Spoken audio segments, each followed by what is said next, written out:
All right, today we're jumping into a really fantastic short story, one that asks some huge questions about faith and just, well, being human. It's called A Letter to God by G.L. Fuentes.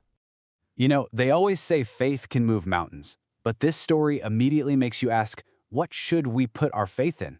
Is it about faith in something divine, or is it maybe about, well, us, people? Let's get into it. Okay, first things first, let's meet the man at the very heart of this story. So this is Lencho. He's a farmer, and his house is literally the only one in the entire valley. His whole world revolves around his cornfield. The story even calls him an ox of a man, which really gives you this picture of someone incredibly hardworking, simple, and just deeply connected to the land. And everything, boils down to one thing: rain. His entire year's work, his family's survival, it all hangs on whether or not the sky decides to open up and give his crops a good drink. But this is where things take a turn. That hope he has, it's about to be shattered in the most ironic way possible. The very thing he's wishing for is about to turn into a total nightmare. At first, when the rain starts, he is just over the moon. He looks up and actually says, "These aren't raindrops, they're new coins." He's literally seeing his future prosperity falling from the sky. The big drops are 10-cent pieces, the little ones are 5s. It's perfect, right? But then, those beautiful coins of rain start to feel different.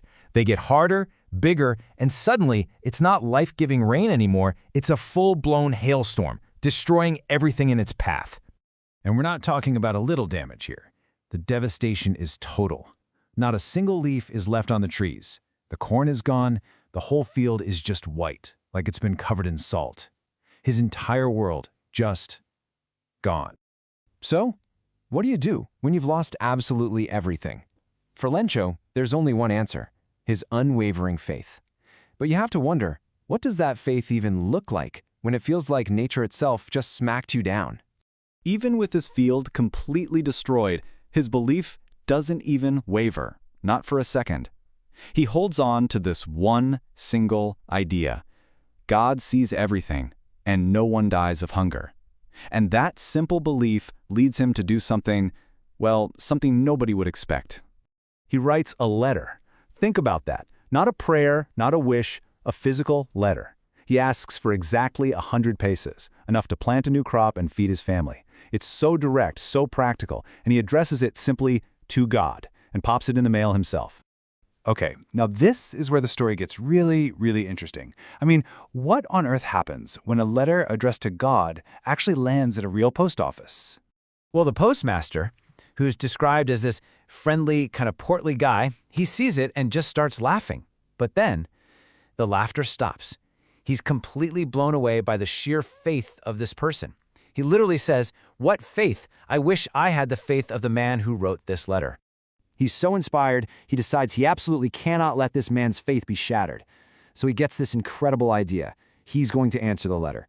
He gives up part of his own salary, gets his employees to chip in, asks his friends, all for this act of charity. And right here, this is the moment the whole story pivots.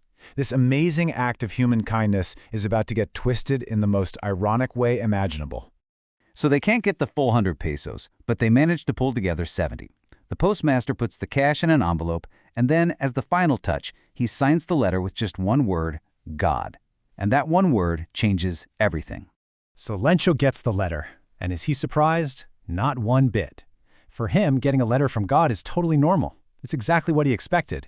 But then he counts the money, and he's not grateful for the 70 pesos he got. Nope, he is furious about the 30 pesos that are missing.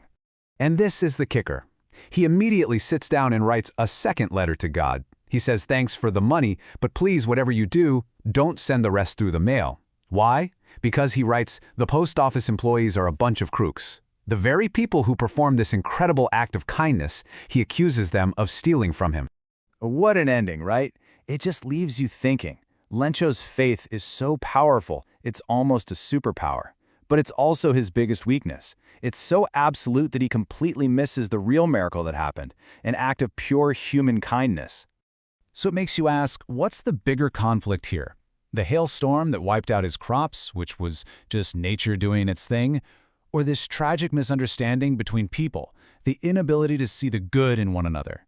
Which one, in the end, is actually more destructive? It's that question that really sticks with you long after you finish this amazing story.